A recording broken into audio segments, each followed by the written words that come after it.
Has someone ever challenged your values so strongly that you actually ended up cutting ties with them? We all have beliefs and values that are important to us, and so important that we are willing to fight for it and even sever relationships. Can you relate?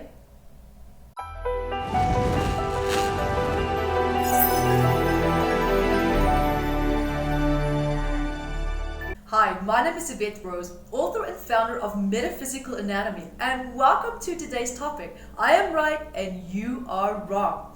Now, I'm very sure that you can relate to this topic, right? This is a situation that you, me, and basically, everyone has found themselves in. And in some cases, you might actually have been on the receiving end of someone else standing their ground with a belief or with a value that they projected onto you.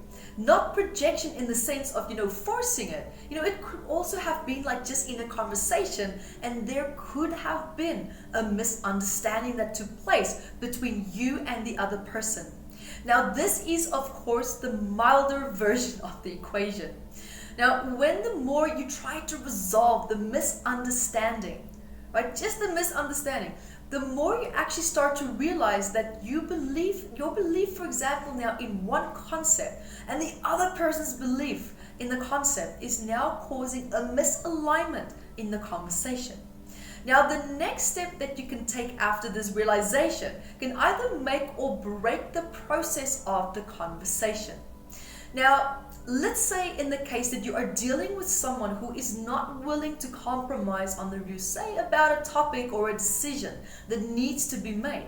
And now also they fall into the same line that you are now perhaps unwilling to compromise, right? You're not willing to compromise as well. So now, who's going to end up being right? Or is this thing now going to end up in a scenario where you're both going to be wrong? Are you both going to be right? Are you going to win? Are you going to lose? Now, let me answer this question by sharing a recent example of a healing demonstration that I actually did with one of my live events. My student who volunteered to do a demonstration with me felt very challenged with a very big argument that she had with a close friend. Now, the argument didn't end well, and they basically ended up completely temporarily going their separate ways. So, let's say Sarah. I'm going to use Sarah as her name in this case. So Sarah now in this case is the student who volunteered for the demonstration and to participate in front of the class. Now, she had this conflict with Annie, who was her friend that she had a dispute with recently. Now, Sarah and Annie were very interested in personal development work. Now, also with self-help techniques and also psychology. Now, Annie actually just started studying psychology very recently, so she is full of passion, right? She's a new student, and as a result, she also already started to see the world differently based on the work that she was learning and studying. Now, this is normal, right? When we learn something new, we tend to actually test it on our views. We test it on life, and we test it on our dynamics with people as well. And also how we test it on how we used to interpret our environment as well. Now, this is healthy, right? Because it shows openness to learn and also to go beyond, right? To go beyond your own views and values that you are used to. Now, what do you do with this new information and these new practices that you are learning, and how you project that? That is a completely different story. So now, coming back to Sarah. So Sarah and Annie were talking about what would be good approaches for children, for example, now in self-help techniques. And Annie was very rigid with her new views on psychology for children, and also disagreed with Sarah's views on the possible alternative ways to help children. Now, Annie was so rigid with this new concept that she's learned that she just would not compromise one bit with Sarah's new views and also perspective, which clearly challenged Annie's new understanding of how to work with children. Now, Annie took also a superior stance as knowing better than what Sarah did. Now, what was actually happening here in hindsight is that Annie actually found a sense of worth and value in learning something new that made her feel important and also needed by people who do not share her experiences and expertise. Right? So her new studies actually helped her. It helped her to fulfill a lack that she was feeling within herself. and the lack of purpose and the self-worth that she was struggling with in the past was now being fulfilled by a beautiful new sense of importance, right? Feeling needed by people who would one day need her support, right? Who would one day need the information that she's investing in and that she's learning. So of course she's placing a lot of value and a lot of importance on what she's learning. Now, Annie was also sharing her new perspective with a subconscious intention to maybe perhaps, and I'm saying maybe perhaps because this argument between these two ended up, it escalated from a conversation to a full-blown argument where they decided to go their separate ways. And if something there is so strong, you are fighting for something, right? So let's continue with this example, because this is actually a really, really good example. Now, Annie was really putting a lot of focus on that what she was doing and learning was important, right? And Sarah's opinion was now in conflict with Annie's. So I guess you already know what happened, right? So Sarah felt triggered by Annie's rejection of her opinion, right? Because her deep need to feel validated by Sarah was dismissed by her. And then she also took a superior stance to Sarah to protect her new values and beliefs as being important, which of course they are. But the way that she took the approach to defend it is what caused the conflict. But the reason why Annie took that stance is also coming from a deeper wounded place. Now, Sarah, on the other hand, also felt invalidated by Annie's opinion, and she was upset that Annie was not open to hear her perspective on how to help children. So here now we have Annie, who felt a sense of lack of approval and validation from Sarah, who's not validating the importance of the new information that Annie was learning. Now, whereas Sarah, which was now perceived as being disrespectful, right, which now then triggered the anger response in Annie. And Sarah now felt dismissed by Annie by not acknowledging the value of her knowledge in regards to working with children, causing Sarah to feel rejected and also disrespected. And then it triggered the anger response. Now, the anger response was also triggered in both of them because they both felt that there was a disrespect on both parts.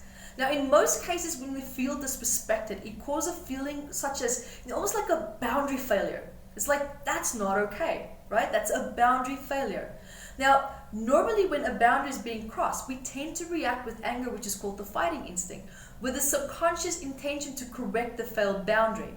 Now, how that anger and that boundary is corrected and expressed can either make the disagreement constructive or destructive. So now when you find yourself in opposition with someone whom you, for example, now just are having a conversation with, right? And you just know that you're dealing with someone who is now fighting for their values. They're fighting for their beliefs, that are important to them. Now, the reason why they are fighting with you is related to deep unresolved wounds that now stem from feeling, say, perhaps, if we throw a wild card here, feeling invalidated. Right? Especially it could be they feel invalidated when they express their truth in the past. And now that all pain, that unresolved wounds are now being projected onto you. So now, in hindsight, this argument now has nothing to do with you anymore. So when you find yourself in a situation like that, just let the feeling of offense just run through you and out of you. So let's say that the roles are reversed, right? And now you are the one who needs to be right. Then what I have discussed here so far would also be applicable to you. But it then also begs the question, what are you fighting for, right? And what do you need to be in control of? Because needing to be right also means that you have a deep need to be in control. But then it also begs the question, to be and feel in control of what? So now here in your life, right? Somewhere in your life you've lost control. And you've lost control to the point that you perhaps feel like you're still fighting for it, or that you need to fight for it to regain it again. Now, stubbornness on the other hand, which is kind of like squeaking in here, right? Stubbornness also now tends to be ocean deep, much deeper than just superficial rigidity.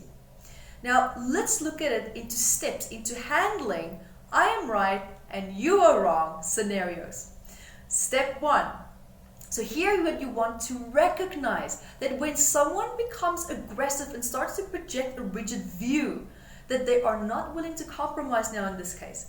Know and understand that you are now dealing with someone who is projecting unresolved old emotional wounds onto you. And now this argument or this disagreement is no longer about you or the actual topic that you're probably discussing. Step 2. Now, it's not your job to help this person to understand the situation, because in that moment, they will be so upset that they are not listening to you from a perspective to learn, but they're listening to you from a perspective to defend their opinion, rather than really hearing what it is that you're trying to say. Now, step 3. Surrender, surrender, surrender. Surrender in this case. Surrender to any anger that you feel. Acknowledge that this person might actually now be triggering your old emotional wounds as well, that are also perhaps now related to circumstances where you were perhaps unfairly treated, right? And you experience feelings of injustice. So it's important here in this specific example to understand and see who and what is the source root cause of what you're really feeling. Because this other person that's now upsetting you could just be a symptom. They're not the cause of the root cause of the problem. So now we also have step 4, right? Silence. I know it can be hard, but silence can be the biggest victory that you can also sometimes have, right? Because in most cases, not all, I say most cases, as sometimes feedback is needed with a person. However, in most cases, silence is a strong sign of emotional intelligence. Knowing when and when not to engage with this person. So, how do you know when to act? Ask yourself, will this issue be a problem for me for a week from now? And if it is, then let it go. Let it go. If it will be a problem, then still leave this person in silence. Let them cool off and then give yourself time to cool off. And if you're dealing with the hot-tempered person, then I would highly recommend that you write a letter to this person and take your time in writing this and be constructive and keep the letter to how you feel rather than actually blaming them for making you or saying something or doing this or doing that. Keep it with you and keep it with your emotions, because if there's one thing that no one can invalidate, and that is your experience and your emotion. That's super important. They cannot invalidate it or take it away from you in any way, shape, or form. And remember to keep the letter, in this case, constructive, right? Hold the intention to find a solution and even express that in the beginning of the letter. I'm writing this letter with the intention to find a solution with you. However, perhaps when I was trying to talk to you, it was hard for me to feel that I was heard. And this is how I feel. And then you can even ask the person to write back to you if you want. And then tell them, help me to understand how you feel. By just saying, help me to understand you and how you feel, boom, instant diffuse of an argument. Because then the person feels a willingness from you to receive them rather than rejecting them. You see the difference? Very, very key and important difference. So guys, thank you so much for joining me, and until next time, be the light that you are. Hi guys, thank you for joining me, and remember to grab your copy of Metaphysical Anatomy on Amazon, 679 medical ailments. And I also wrote about the psychosomatic root causes of that, and I'm spoiling you because I even added key points for you to start looking at important questions that you can ask yourself to start improving your quality of life. And also remember to catch me on Instagram, Evette Rose, 1 with the digit 1, and Metaphysical Anatomy on our Facebook fan page. Bye guys!